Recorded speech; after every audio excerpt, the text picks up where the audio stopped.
Garçom, e nada existe aqui nessa mesa de bar. Em você que eu não amo, você já cansou de escutar. Olha, amor, meu bem, centenas de má fama. Como nasce o Rei da Dor, em um lugar onde quase tudo faltava. Antes de ser conhecido como cantor que deu voz às dores do amor, Reginaldo Rossi foi apenas um menino do Recife cercado por limitações reais e sonhos silenciosos. A infância foi simples, marcada por dificuldades financeiras e pela necessidade de amadurecer cedo. Não havia luxo nem promessas de futuro fácil. Havia observação sensível do mundo e uma carência que moldaria sua forma de sentir. Desde muito jovem, Reginaldo percebeu que o amor não vinha garantido. As ausências, os desencontros e as perdas faziam parte do cotidiano. Foi nesse ambiente que a música surgiu não como diversão, mas como sobrevivência emocional. Cantar era uma forma de organizar sentimentos que não encontravam espaço nas palavras comuns. A voz surgia carregada de melancolia mesmo antes da vida ensinar tudo o que ainda viria. Os primeiros sonhos nasceram pequenos. Um violão emprestado, uma canção repetida no rádio, o desejo de ser ouvido nem que fosse por poucos. Reginaldo começou a se apresentar em festas, bares e pequenos eventos enfrentando insegurança e descrença. Não havia glamour, apenas insistência. Ele cantava porque precisava cantar, porque a música parecia entender suas dores melhor do que qualquer pessoa. As dificuldades não o afastaram. Pelo contrário, fortaleceram sua sensibilidade. Reginaldo aprendeu cedo que o sofrimento, quando transformado em canção, pode virar companhia para quem também sofre. Essa percepção seria fundamental mais tarde. Ainda sem saber, ele já ensaiava o papel que o tornaria único: o de intérprete das dores populares. Antes da fama, antes do rótulo, antes do exagero, existiu esse jovem que cantava falta, que transformava abandono em melodia, e que descobriu muito cedo que sua missão seria falar de amor justamente porque conhecia tão bem a ausência dele. Quantas portas se fecham antes que alguém aprenda a insistir?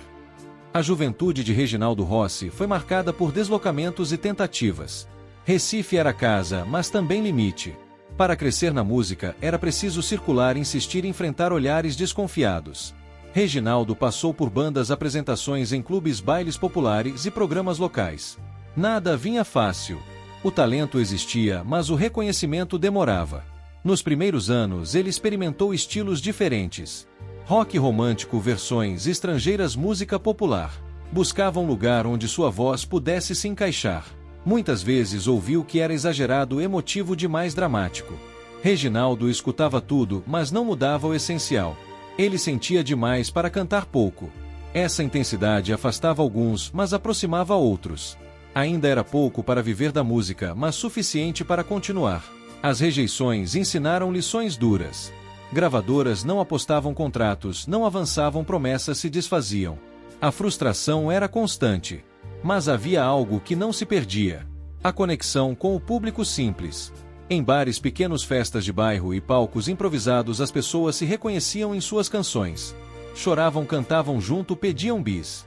Ali Reginaldo entendia que estava no caminho certo mesmo que o mercado não confirmasse. Esse período também revelou sua disciplina silenciosa.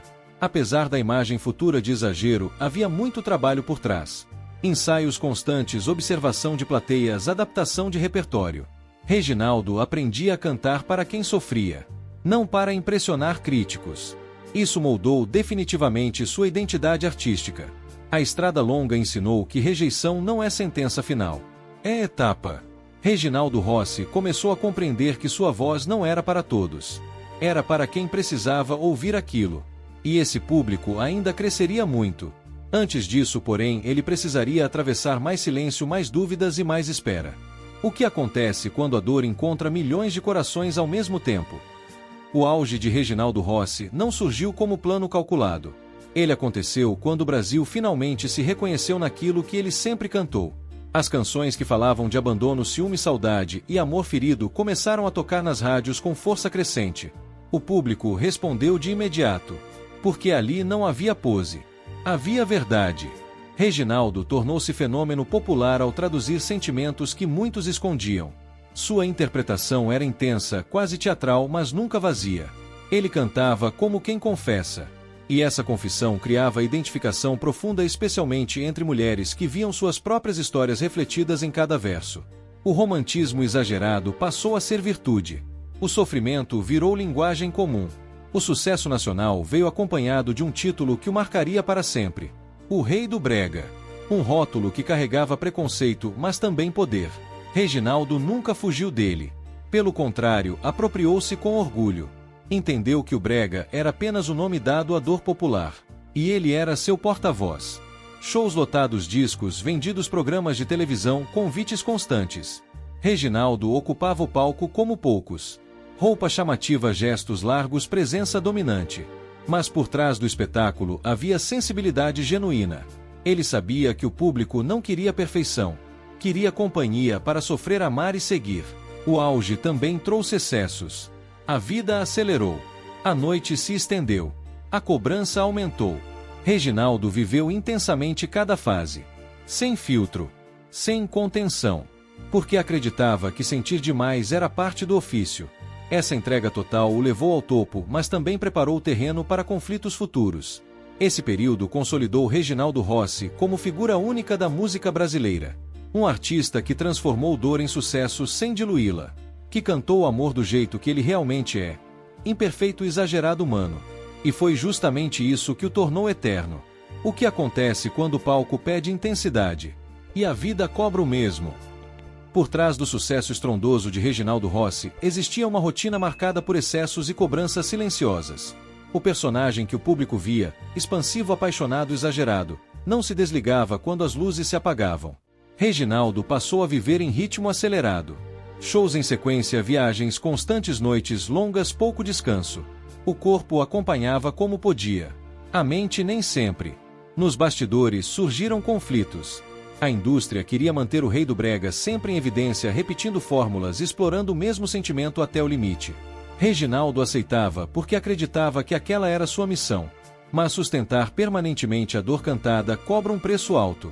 O artista começou a sentir o desgaste físico e emocional de viver intensamente sem pausa. As relações profissionais também se tornaram instáveis.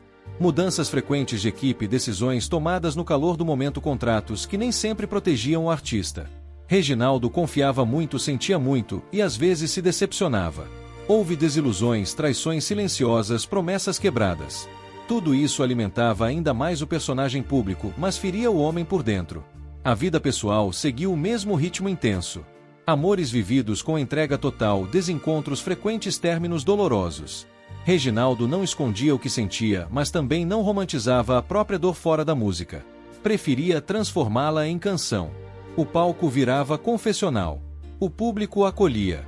Mas o silêncio após o show era pesado. Essa fase revelou a face menos celebrada do sucesso. O aplauso constante não impede a solidão. A imagem forte não protege da fragilidade. Reginaldo Rossi começava a perceber que viver como personagem permanente poderia custar mais do que imaginava. O excesso que o consagrou começava a cobrar fatura. Esse desgaste não apagou seu talento nem sua conexão com o público, mas preparou o terreno para um afastamento gradual. Porque até mesmo o rei da dor precisa respirar. E reconhecer limites não é fraqueza. É sobrevivência. O que resta quando o aplauso diminui, mas a dor continua pedindo voz? Com o passar dos anos, o espaço de Reginaldo Rossi começou a mudar. Não houve uma queda brusca nem um abandono imediato. O afastamento foi gradual, como tudo em sua vida. Novos estilos musicais ganharam força, o mercado mudou, o interesse da mídia se deslocou. O artista que havia dominado corações passou a ser lembrado mais como símbolo de uma era do que como presença constante. Esse período foi marcado por dificuldades reais. Problemas financeiros surgiram, reflexos de contratos mal estruturados e de uma vida vivida sem planejamento rígido. Reginaldo enfrentou momentos de instabilidade que contrastavam com a imagem de sucesso absoluto do passado. Para alguém que havia cantado a dor de tantos outros, agora era sua vez de enfrentá-la longe dos holofotes. Mesmo assim, ele não desapareceu. Continuou se apresentando em palcos menores, festas populares, eventos regionais. O público fiel permanecia. Pessoas que cresceram com suas músicas ainda o procuravam porque suas canções continuavam fazendo sentido. Reginaldo compreendeu que sucesso não é apenas lotar grandes casas. É ser necessário para alguém. E ele ainda era. Vieram tentativas de recomeço. Novos discos, participações especiais, projetos pensados para um público que amadureceu junto com ele. Nem tudo teve o retorno esperado. Algumas iniciativas passaram quase despercebidas. Outras trouxeram esperança momentânea. Reginaldo aceitou cada resultado com a maturidade de quem já conhecia os altos e baixos da estrada. A saúde começou a exigir atenção. O corpo sentia os anos de excesso e desgaste. Reginaldo precisou desacelerar. Aprendeu a ouvir limites, algo que sempre foi difícil para alguém que viveu intensamente cada emoção. Esse aprendizado foi silencioso, mas fundamental. Essa fase mostrou o homem por trás do mito. Vulnerável, cansado, mas ainda verdadeiro. Reginaldo Rossi seguia cantando não por vaidade, mas por necessidade. Porque enquanto houvesse alguém disposto a ouvir sua dor transformada em música, ele continuaria ali. Mesmo que o palco fosse menor. Mesmo que o aplauso fosse mais contido. O que permanece quando a voz silencia, mas a história continua ecoando. A trajetória de Reginaldo Rossi não se encerra no declínio nem na fragilidade dos últimos anos. Ela se transforma em legado afetivo. O artista que deu voz à dor popular deixou algo que não depende de moda nem de cenário musical. Reginaldo ensinou que o sofrimento, quando compartilhado, pode unir pessoas. Que cantar a dor não é fraqueza, é coragem. Com o passar do tempo, sua figura passou a ser reconhecida com mais respeito. Aquilo que por anos foi tratado como exagero ganhou outro nome: verdade emocional. Reginaldo nunca fingiu ser o que não era. Cantou o amor ferido, o abandono, o ciúme, a saudade com intensidade, porque sabia que era assim que o povo sentia. Ele não intelectualizou a dor. Ele a acolheu. O fim de sua vida veio sem espetáculo sensacionalista, mas com comoção genuína. A despedida revelou o tamanho do impacto que ele havia causado. Pessoas de diferentes gerações se reconheceram em suas canções.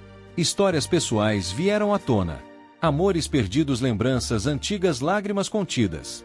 Reginaldo havia se tornado parte da memória emocional do Brasil. Hoje seu nome é lembrado como referência. Não apenas como o rei do brega, mas como cronista sentimental de um país que aprendeu a sofrer cantando. Seu legado vive nas músicas que continuam sendo ouvidas em casas simples, bares silenciosos, carros parados na madrugada. Vive onde alguém ainda precisa de uma canção para atravessar a dor. Reginaldo Rossi atravessou o tempo porque nunca tentou ser eterno. Tentou apenas ser verdadeiro.